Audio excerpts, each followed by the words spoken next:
The executive car market is largely dominated by a trio of German manufacturers, and the Mercedes E Class is one of the most popular, with over 13 million of them having been sold globally. This is the latest generation model, and it looks to build on the success and correct the issues of the previous model. Already it's got a more modern look. Gone is the conservative styling of its predecessor, and in comes a more sleek design that falls in line with the rest of the Mercedes lineup.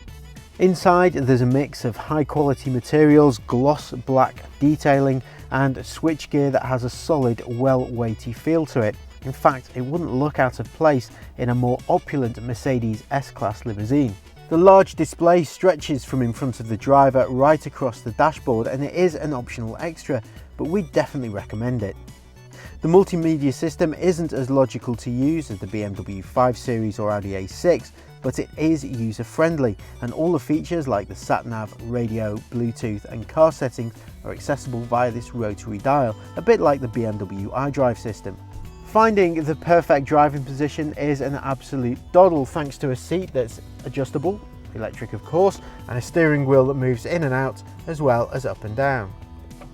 The seating position is quite high, but the tall roofline means there's plenty of headroom, even on versions that have the optional panoramic sunroof.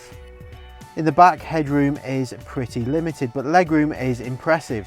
And while there's shoulder room for three, anyone sat in the middle seat will have to put up with this central transmission tunnel, which may make things uncomfortable on long journeys. The Mercedes E Class has one of the biggest boots in its class. In fact, it's bigger than the BMW 5 Series and Audi A6. And while it is a good shape, this narrow opening does make loading larger items just a little bit trickier.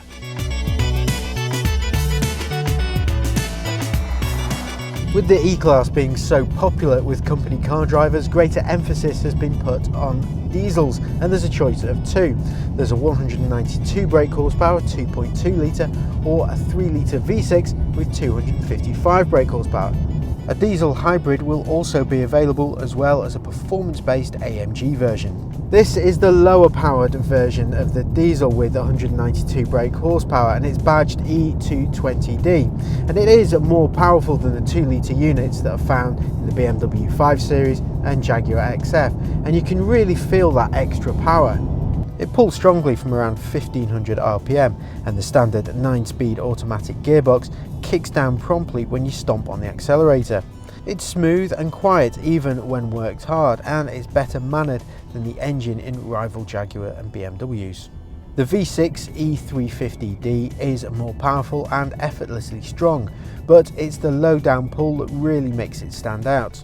It's also smoother than E220D, and that's noticeable when the car's idling. It sounds more like a muted hum rather than an obvious chug.